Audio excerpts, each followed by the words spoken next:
જય Hind. Only for study ચેનલમાં તમારા દરેક મિત્રોનું હાર્દિક સ્વાગત છે. તો આજે આપણે વિડીયોમાં જોઈએ કે ટાટ HS અને ટાટ Sની મિત્રો મેન્સ પરીક્ષા આવી રહી છે અને ટૂંક જ સમયમાં છે, અને એના માટે આપણે સંસ્કૃત વિષયના પદ્ધતિશાસ્ત્રના મિત્રો કેટલા પ્રશ્નો, તો 1000 પ્રશ્નો મિત્રો વિડીયો બનાવવા જઈ રહ્યા છે, અને એ પણ 10 ભાગની અંદર. તો તમે વિડીયો પૂરેપૂરો જોજો. આજે તમને આ ભાગની અંદર 1 થી 100 પ્રશ્નો જોવા મળશે. તો એવા 10 ભાગ હશે. તો આજે આપણે વિડીયોમાં 100 પ્રશ્નો મૂકીશું, બરાબર છે? તો વિડીયો પૂરેપૂરો જોજો. શરૂઆત કરીએ આપણે સંસ્કૃત વિષયના પદ્ધતિશાસ્ત્રના એ 1-2 વાક્યમાં ઉત્તર. કેવા છે? 1-2 વાક્યમાં ઉત્તર. 1-2 વાક્યમાં ઉત્તર જે છે એ આપણે 100 પ્રશ્નો જોઈશું. તો શરૂઆત કરીએ આપણે પ્રશ્ન 1થી. પદ્ધતિશાસ્ત્ર એટલે શું? તો શિક્ષણને અસરકારક બનાવવા માટે અપનાવવામાં આવતી જે પદ્ધતિઓ છે એ પદ્ધતિઓનો અભ્યાસ. સંસ્કૃત શિક્ષણનો મુખ્ય ધ્યેય શું છે? તો ભાષા કૌશલ્ય, સંસ્કૃતિ અને નૈતિક મૂલ્યોનો વિકાસ કરવો.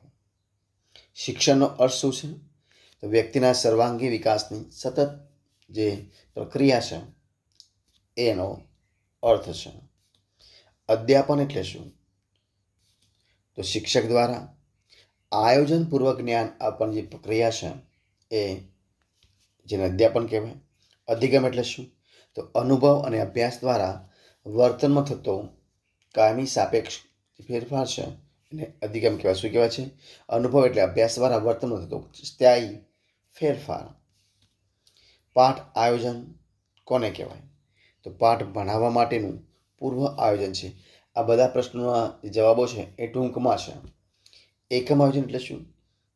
તો સમગ્ર એકમના પાઠોનું સુવ્યવસ્થિત આયોજન. પ્રત્યક્ષ પદ્ધતિ એટલે શું?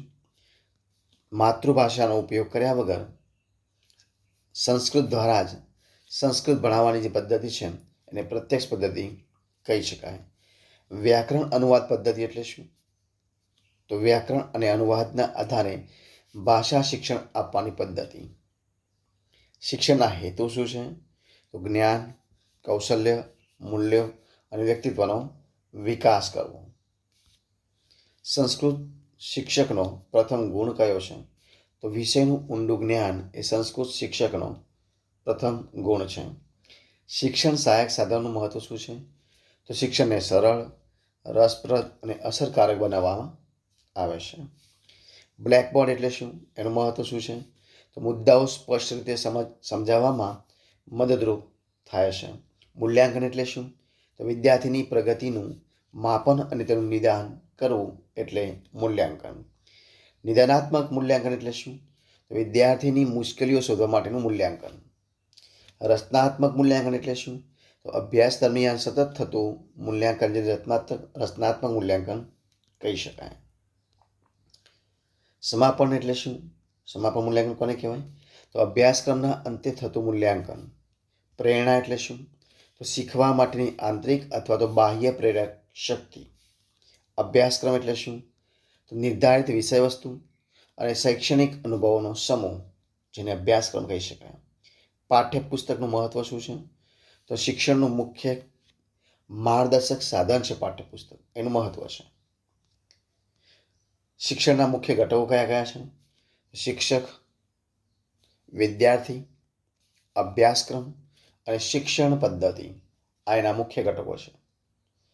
સંસ્કૃત શિક્ષણનું વિશિષ્ટ ધ્યેય શું છે? સંસ્કૃત ભાષામાં સાંભળવું, બોલવું, વાંચવું અને લખવાની કુશળતા વિકસાવવી એ સંસ્કૃત શિક્ષણનું વિશિષ્ટ ધ્યેય છે. ભાષા શિક્ષણના 4 મૂળભૂત કૌશલ્યો કયા કયા છે? તો શ્રવણ, વક્તૃત્વ, વાંચન અને લેખન. શ્રવણ કૌશલ્ય એટલે શું? તો ધ્યાનપૂર્વક સાંભળીને અર્થ ગ્રહણ કરવાની જે ક્ષમતા છે એને શ્રવણ કૌશલ્ય કહી શકાય. વક્તૃત્વ કૌશલ્ય એટલે શું? તો વિચારને સ્પષ્ટ અને યોગ્ય રીતે વ્યક્ત કરવાની જે ક્ષમતા છે એને વક્તૃત્વ કૌશલ્ય કહી શકાય. વાંચન કૌશલ્ય એટલે શું? તો તો વાંચીને અર્થ સમજવાની જે ક્ષમતા છે એને વાંચન કૌશલ્ય કહી શકાય. લેખન કૌશલ્ય કોને કહેવાય? તો વિચારોને લેખિત સ્વરૂપમાં યોગ્ય રીતે રજૂ કરવાની ક્ષમતા. ભાષા પ્રયોગશાળાનું મહત્વ શું છે? તો ઉચ્ચાર અને ભાષા કૌશલ્યના વિકાસમાં મદદરૂપ બને છે. ત્યારબાદ શિક્ષકની ભૂમિકા શું છે? તો માર્ગદર્શક, પ્રેરક અને સહાયક તરીકે કાર્ય કરવું. વિદ્યાર્થી કેન્દ્રિત શિક્ષણ શું છે? તો જેમાં વિદ્યાર્થી શિક્ષણ પ્રક્રિયાનું કેન્દ્ર હોય છે. ત્યારબાદ શિક્ષણમાં પ્રેરણાનું મહત્વ શું છે? તો એમાં જોઈએ તો તે વિદ્યાર્થીઓમાં શીખવાની ઉત્સુકતા હોય છે. ગૃહકાર્યનું મહત્વ શું છે? તો અભ્યાસનું પુનરાવર્તન અને સ્વ અધ્યયન વિકસાવે છે. પુનરાવર્તનનું મહત્વ શું છે? તો જ્ઞાનને સ્થિર અને લાંબા સમય સુધી યાદ રાખવામાં મદદ કરે છે. પ્રશ્નોત્તર પદ્ધતિને શું છે? એ શું છે? તો પ્રશ્નો દ્વારા વિદ્યાર્થીઓને વિચારવા અને જવાબ આપવા પ્રેરિત જે પદ્ધતિ છે એને પ્રશ્નોત્તર પદ્ધતિ કહી શકાય છે. વ્યાખ્યાન પદ્ધતિ શું છે? તો શિક્ષક દ્વારા વિષયનું મૌખિક રીતે વિસ્તૃત નિરૂપણ. ચર્ચા પદ્ધતિ શું છે? વિદ્યાર્થીઓની સક્રિય ભાગીદારીથી વિષયની ચર્ચા કરવાની જે પદ્ધતિ છે એને ચર્ચા પદ્ધતિ કહી શકાય છે. પ્રદર્શન પદ્ધતિ શું છે? તો કોઈ કાર્ય અથવા પ્રક્રિયાનું પ્રત્યક્ષ નિદર્શન કરીને શિક્ષણ આપવાની જે પદ્ધતિ છે એને પ્રદર્શન પદ્ધતિ કહી શકાય છે. ત્યારબાદ સ્વાધ્યાયનું મહત્વ શું છે? તો આત્મનિર્ભર અભ્યાસ અને આત્મવિશ્વાસનો જે વિકાસ છે એને સ્વાધ્યાયનું મહત્વ કહે છે. સંસ્કૃત શિક્ષણમાં શ્લોકોનું મહત્વ શું છે? તો ભાષા, સ્મરણ શક્તિ અને નૈતિક મૂલ્યોનો વિકાસ કરે છે. શિક્ષણમાં મૂલ્ય નિષ્ઠાનો અર્થ શું છે?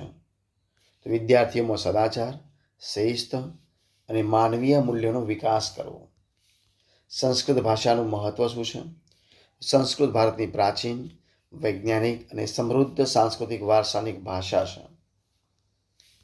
સંસ્કૃતને દેવભાષા શા માટે કહેવામાં આવે છે? તો વેદો, ઉપનિષદો અને અનેક ધર્મગ્રંથો સંસ્કૃતમાં લખાયા હોવાના કારણે એને દેવભાષા કહેવામાં આવે છે. સંસ્કૃત ભાષાની વિશેષતા શું છે? શુદ્ધ વ્યાકરણ, વૈજ્ઞાનિક રચના અને સમૃદ્ધ સાહિત્ય છે એ સંસ્કૃત ભાષાની વિશેષતા છે. સંસ્કૃત શિક્ષણનો મુખ્ય આધાર શું છે? ભાષા કૌશલ્ય, વ્યાકરણ અને સાહિત્ય. સંસ્કૃત વ્યાકરણના પિતા કોને કહેવાય છે? તો મહર્ષિ પાણિની. કોણ છે મહર્ષિ પાણિની? મહર્ષિ પાણિનીનું પ્રખ્યાત વ્યાકરણ ગ્રંથ કયો છે? તો અષ્ટાધ્યાયી. શિક્ષણમાં વ્યાકરણનું મહત્વ શું છે? તો ભાષાનો શુદ્ધ અને શાસ્ત્રીય ઉપયોગ શીખવે છે. ભાષા શિક્ષણમાં ઉચ્ચારનું મહત્વ શું છે? તો શુદ્ધ ઉચ્ચારથી અર્થ સ્પષ્ટ બને છે અને ભાષા પ્રત્યે આત્મવિશ્વાસ વધે છે. સંસ્કૃત શિક્ષણમાં વાર્તા પદ્ધતિ એનું મહત્વ શું છે? તો રસ, કલ્પના શક્તિ અને ભાષા સમજણ વિકસાવે છે. સંવાદ પદ્ધતિ શું છે? તો જવાબ અને વાતચીત દ્વારા ભાષા શીખવાની જે પદ્ધતિ છે એને સંવાદ પદ્ધતિ કહેવામાં આવે છે. શિક્ષણમાં દ્રવ્ય શ્રાવ્ય સાધનો કયા કયા છે? તો ચાર્ટ, મોડેલ, ચિત્રો, વિડીયો, પ્રોજેક્ટર અને ઓડિયો આ બંને દ્રશ્ય શ્રવ્ય સાધનો છે. ચાર્ટનું મહત્વ શું છે? તો વિષયને સરળ અને સ્પષ્ટ રીતે સમજાવે છે. ચિત્રોનો ઉપયોગ શા માટે થાય છે?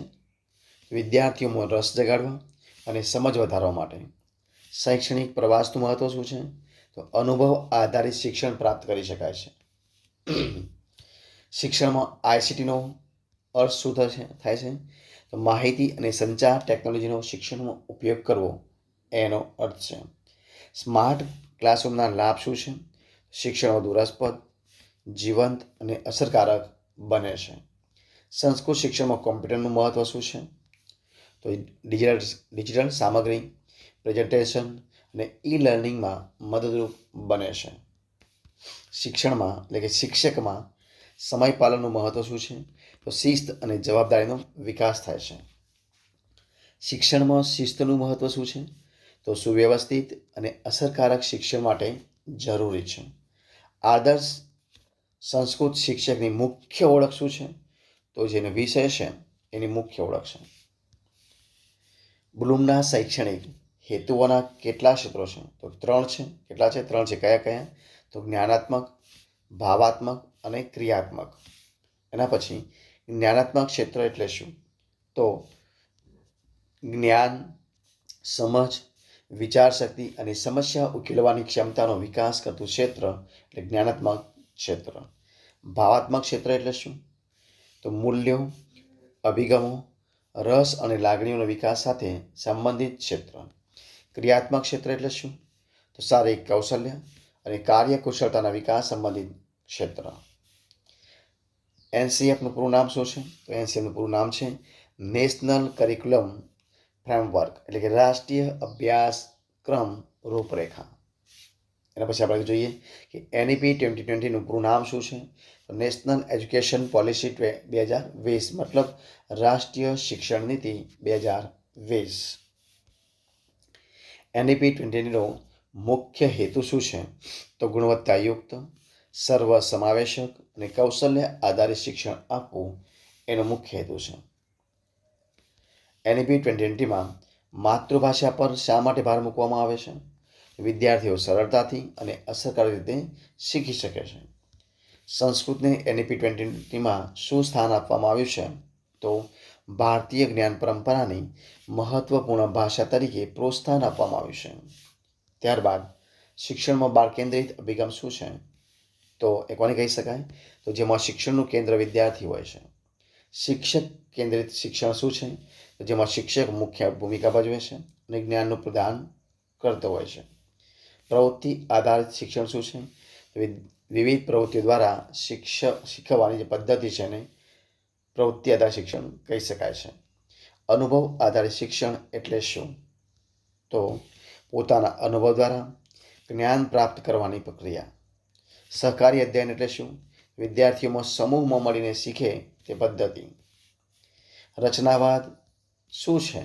તો વિદ્યાર્થી પોતાના અનુભવથી જ્ઞાનનું નિર્માણ કરે છે તે અભિગમ. સંસ્કૃત શિક્ષણમાં રચનાવાદનું મહત્વ શું છે? વિદ્યાર્થીઓને સક્રિય, સર્જનાત્મક અને વિચારશીલ બનાવી શકાય છે. સતત અને સર્વગ્રાહી મૂલ્યાંકન શું છે? વિદ્યાર્થીના સર્વાંગી વિકાસનું સતત મૂલ્યાંકન કરવું. નિદાનાત્મક પરીક્ષણનો હેતુ શું છે? વિદ્યાર્થીઓની શૈક્ષણિક મુશ્કેલીઓ શોધવી, એટલે કે નિદાનાત્મક પરીક્ષાનો હેતુ એ છે. ઉપચારાત્મક શિક્ષણ શું છે? તો શૈક્ષણિક મુશ્કેલીઓ દૂર કરવા માટે આપવામાં આવતું એક વિશેષ જે શિક્ષણ છે એને ઉપચારાત્મક શિક્ષણ કહી શકાય છે. હવે મિત્રો આપણે બીજો પ્રશ્ન જોઈએ આપણે ટાટ વિશેનો. તો કે ટાટ HS અને Sમાં પરીક્ષામાં સંસ્કૃત પદ્ધતિશાસ્ત્ર માટે શું મહત્વનું છે? તો શિક્ષણ પદ્ધતિઓ મહત્વની છે, પાઠ આયોજન મહત્વનું છે, એકમ આયોજન મહત્વનું છે, એનું મૂલ્યાંકન મહત્વનું છે. NCF, NEP 2020, બ્લૂમનું વર્ગીકરણ, શિક્ષણ સાધનો અને સંસ્કૃત શિક્ષણના હેતુઓનું સચોટ જ્ઞાન, આ બંને પરીક્ષાઓ માટે પદ્ધતિશાસ્ત્રમાં મહત્વનો મુદ્દાઓ છે. એના પછી આપણે જોઈએ સૂત્ર પદ્ધતિ એટલે શું? તો સંક્ષિપ્ત સૂત્રોના આધારે જ્ઞાન આપવાની શિક્ષણ પદ્ધતિને સૂત્ર પદ્ધતિ કહી શકાય છે. આગમન પદ્ધતિ શું છે? તો ઉદાહરણોથી નિયમ સુધી પહોંચવાની પદ્ધતિને આગમન પદ્ધતિ કહેવામાં આવે છે. જ્યારે નિગમન પદ્ધતિ એટલે શું? તો નિયમથી ઉદાહરણ તરફ જવાની પદ્ધતિને નિગમન પદ્ધતિ કહે છે. સંસ્કૃત શિક્ષણમાં આગમન પદ્ધતિનું મહત્વ શું છે? વિદ્યાર્થીઓમાં તર્ક શક્તિ અને સ્વયં શોધવાની ક્ષમતા વિકસાવવામાં આવે છે. સંસ્કૃત શિક્ષણમાં નિગમન પદ્ધતિનો ઉપયોગ ક્યાં થાય છે? તો વ્યાકરણના નિયમો સમજાવવામાં. ત્યારબાદ ભાષા પ્રયોગનો મુખ્ય હેતુ શું છે? તો ભાષાનો શુદ્ધ અને અસરકારક ઉપયોગ શીખવવો એનો મુખ્ય હેતુ છે. આદર્શ પાઠનું મુખ્ય લક્ષણ કયું છે? તો સ્પષ્ટ હેતુ, યોગ્ય પદ્ધતિ અને અસરકારક મૂલ્યાંકન એ આદર્શ પાઠનું મુખ્ય લક્ષણ છે. શિક્ષણમાં પ્રશ્નોત્તરીનું મહત્વ શું છે? વિદ્યાર્થીઓમાં વિચારશક્તિ અને સક્રિયતા વધે છે. સંસ્કૃત શિક્ષણમાં શ્લોકોનું સ્થાન શું છે? ભાષા, સંસ્કાર અને સ્મરણ શક્તિના વિકાસમાં મહત્વપૂર્ણ સ્થાન છે. સંસ્કૃત શિક્ષણમાં કથા પદ્ધતિનો લાભ શું છે? તો રસ, કલ્પના શક્તિ અને ભાષા સમજણમાં વધારો કરે છે. વર્ગખંડ વ્યવસ્થાપન એટલે શું? વર્ગમાં શિસ્ત, સમય અને શિક્ષણનું અસરકારક સંચાલન કરવું. સારો શિક્ષક કેવો હોવો જોઈએ? તો જ્ઞાની, નિષ્પક્ષ, ધીરજવાન, સર્જનાત્મક અને પ્રેરણાદાયક હોવો જોઈએ. સંસ્કૃત શિક્ષણમાં ઉચ્ચારણનું મહત્વ શું છે? તો શુદ્ધ ઉચ્ચારથી સાચો અર્થ સમજાય છે. ત્યારબાદ શિક્ષણમાં સમયપત્રકનું મહત્વ શું છે? તો કાર્યનું સુવ્યવસ્થિત આયોજન કરવામાં મદદરૂપ થાય છે. એના પછી જોઈએ આપણે તો સંસ્કૃત શિક્ષણમાં સહઅભ્યાસિક પ્રવૃત્તિઓનું મહત્વ શું છે? વિદ્યાર્થીઓનો આત્મવિશ્વાસ, સર્જનાત્મકતા અને નેતૃત્વ વિકસાવે છે. ત્યારબાદ સંસ્કૃત શિક્ષણમાં સ્પર્ધાઓના પ્રકાર જણાવવાના છે. તો શ્લોકગાન, વક્તૃત્વ, નિબંધ, ક્વિઝ, સંવાદ અને નાટ્ય સ્પર્ધા એ સ્પર્ધાઓના પ્રકાર છે. સંસ્કૃત દિવસ ક્યારે ઉજવાય છે? તો શ્રાવણ પૂર્ણિમાના દિવસે સંસ્કૃત દિવસ ઉજવવામાં આવે છે. સંસ્કૃત ભાષાનું સૂત્ર શું છે? ભાષા શું મુખ્ય મધુરા દિવ્યા ગીર્વાણ ભારતી સંસ્કૃત ભાષાનું મુખ્ય સૂત્ર છે. સંસ્કૃત શિક્ષણનું અંતિમ લક્ષ્ય શું છે? તો ભાષા કૌશલ્ય, ચારિત્ર્ય, સંસ્કાર અને ભારતીય જ્ઞાન પરંપરાનો વિકાસ કરવો. અને આ વિડીયોનો મિત્રો છેલ્લો પ્રશ્ન જોઈએ આપણે તો આ વિડીયોનો છેલ્લો પ્રશ્ન આ રીતે થશે. શું છે? તો HS અને S માટે સંસ્કૃત શિક્ષણ પદ્ધતિ મિત્રો કઈ તૈયાર કરવી? તો સૌથી પહેલાં પાઠ આયોજન, એકમ આયોજન, શિક્ષણ પદ્ધતિઓ, મૂલ્યાંકન, NP20, NCF, ભૂલોનું વર્ગીકરણ, શિક્ષણ સહાયકના સાધનો અને અગાઉના પ્રશ્નોનો નિયમિત અભ્યાસ કરવો. મિત્રો આ હતા આપણા આજના વિડીયોના 100 પ્રશ્નો. તમને નેક્સ્ટ ભાગ 2ની અંદર 101થી 200 પ્રશ્નો જોવા મળશે. વિડીયો પૂરેપૂરો જોતા રહેજો. Thank you. Best of luck. જય હિન્દ, જય ભારત.